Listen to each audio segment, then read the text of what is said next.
No matter where you were in Colorado today, it was hot. 100 degrees in Denver, our first triple-digit day this year. Thanks for joining us. I'm Kyle Clark. I'm Kim Christensen. Really, that's been the story all day long. We've been talking about the heat. We're hot. It's 100 degrees. We want to get straight to Chief Meteorologist Kathy Sabin, and it's not a lot cooler right now, Kathy. No, Kim, it's still in the 80s. Some areas still close to 90 degrees this 10 o'clock hour, but it's calm outside. And the heat advisory, the weather impact alert have canceled out after a day with 100 degrees at DIA, tying the record set back in 2022. Temperatures today soared way above the average of 90. Look at 105 in Greeley, 103 in Pueblo, 101 in Grand Junction, 90s in the mountains. And these are current temperatures. 86 in Denver, 85 in Greeley, 84 in Eagle, and 74 in Alamosa. We've been watching the wind because fire danger is going to be the prime topic tomorrow, with a red flag warning posted for western Colorado for critical fire weather, and this could be expanded in coverage to include more areas. But we have a little weak weather system approaching from the northwest. That's going to bring in a little bit of cooler air. We're already seeing a few light showers in northwestern Colorado, and we're going to continue to track these during the overnight hour, and a line of severe storms just outside our border from North Platte up to Aberdeen into Bismarck and down to Sioux City. Temperatures are not going to cool off a whole lot tonight. Coming up, we're going to talk in detail about this and when we'll see some real relief in the form of much cooler weather and maybe some rain.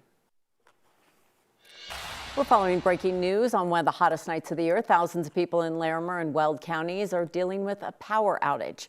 Poudre Valley REA says that about 13,000 customers don't have power right now due to a transmission line event. Their crews are working to try and restore power to those people.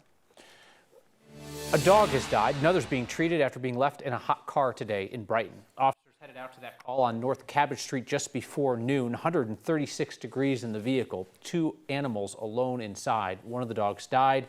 The other was taken to the Riverdale Animal Shelter. The owner of the dogs has been identified. Nothing yet on charges. The Arapahoe County Sheriff's Office is asking for help finding the woman who tried to break into Centennial Animal Services. Security video caught that woman drive up to the building off South Eagle Street on Friday, June 27th. The door was locked, so she began knocking loudly and pacing back and forth. Police say this went on for nearly 30 minutes until she grabbed a tire iron and smashed the door, causing up to $10,000 in damage. The woman was stopped by a second set of locked doors. Police say she faces charges of felony criminal mischief and criminal trespass. The city of Denver wants to put a bond on the ballot in November to fund nearly $900 million worth of projects. City Council got a look at it today, and it didn't go well. 9 News reporter Spencer Soysher joins us in Denver. And Spencer, City Council members say the process to get to this point was rushed.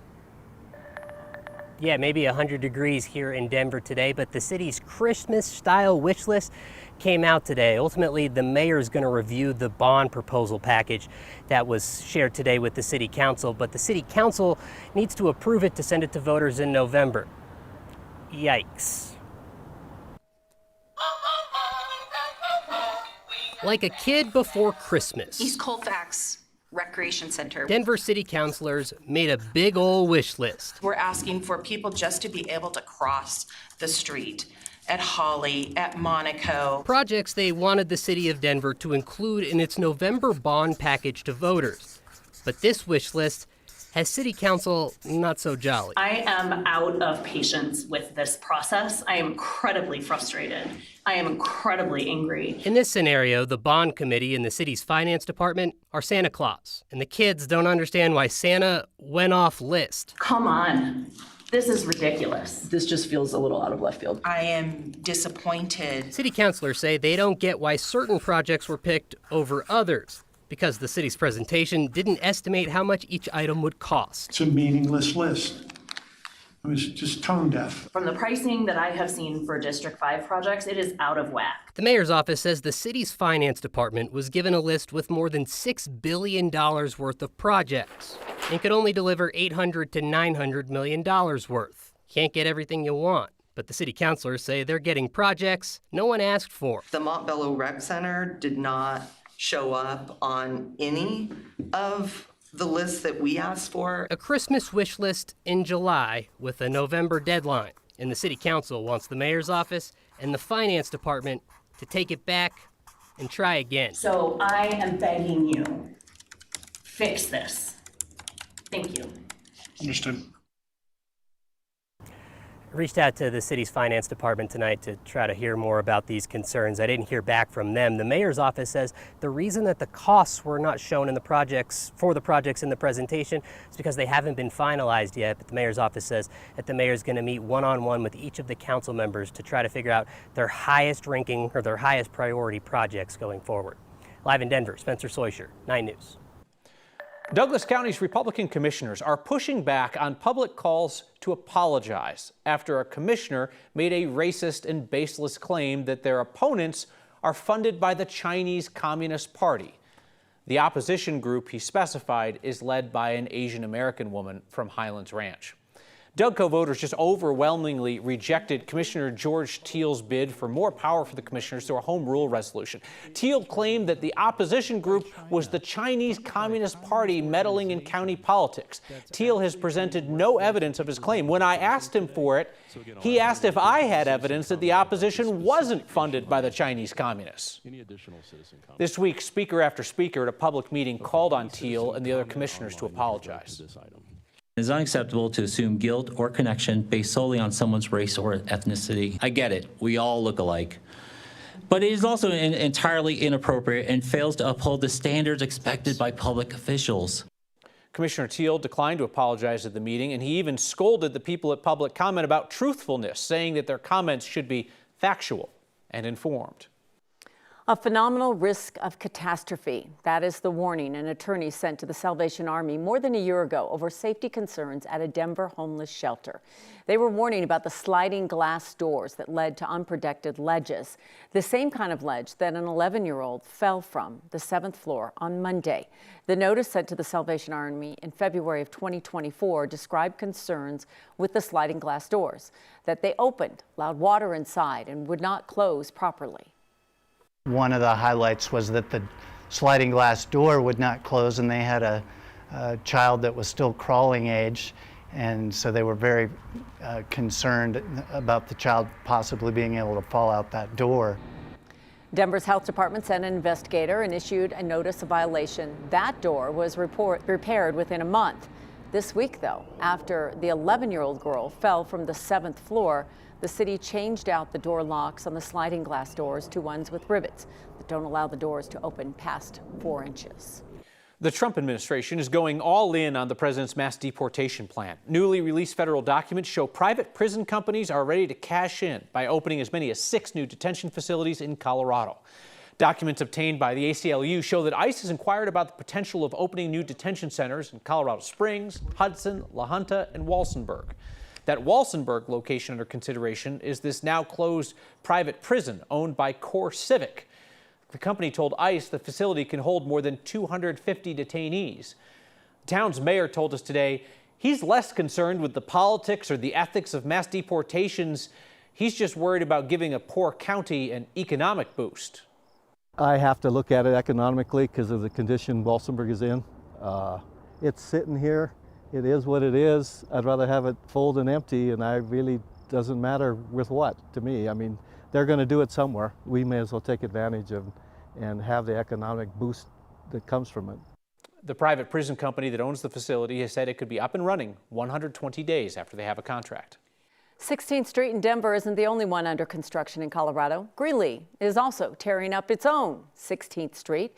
Business owners aren't really thrilled, like Cecil Velasquez. He opened Pinocchio's Italian restaurant on 16th Street 2 years ago. He blames the construction for a dramatic drop in business. He's opted to temporarily close the 16th Street location and move the Italian menu to his other restaurant in Greeley, Pinocchio's Prime. This is really a desperate measure we had to do in order to help keep our staff. The construction has really been the biggest hurdle that we've had to go through, quite honestly. Velasquez says he hopes the work wraps up soon. He's going to try and reopen his 16th Street spot this Friday with limited hours and takeout options. Tonight, loved ones of Jax Gratone are asking for more oversight of the investigation into her death. Jax was a hairstylist and a trans advocate. She was reported missing back in April. Her body was found nearly 2 months later. Jefferson County Coroner's Office has not determined a cause of death. Jax's mother is saying that the coroner contacted the wrong person twice and berated her on the phone. Advocates also claim Lakewood police have been unreachable and that they released a statement that dead-named Jax. Her loved ones are now asking for leaders in Jeffco and Lakewood to create an independent commission to oversee the investigation. They want the commission to include somebody who's trans, an advocate for the LGBTQ community, and a legal representative. An 18-year-old man from Wyoming is accused of kidnapping and assaulting a young girl at a water park. This happened this week at Pirates Cove in Inglewood. 9 News reporter Janelle Finch is along now with that. And Janelle, this water park owned and operated by the city. Yeah, and now they're focused on what they can do better to keep people safe. We want to warn you, the details of this case involve sexual assault and may be disturbing to some. At Pirates Cove in Inglewood, one man took advantage of the summer heat to take advantage of a young girl. And it's extremely unfortunate. Inglewood police say 18-year-old Trenton Moscovita lured a child into a park bathroom Monday and sexually assaulted her.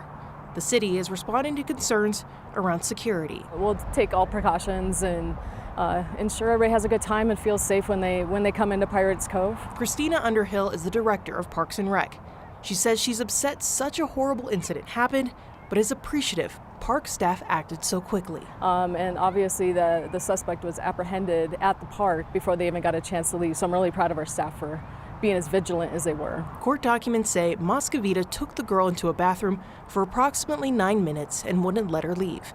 Underhill says staff and security are trained to identify suspicious behavior, but it can be difficult to track. These types of situations a lot don't look unusual. We don't know if an individual is a parent, a guardian of a child, and so that's hard. It's hard to detect. She says incidents like these are rare, and she hopes people coming to the park know that too. I hope that trust and security still remains and we can continue doing all the fun things that we do and improving quality of life and allowing people to just continue to enjoy the places we have here in Inglewood.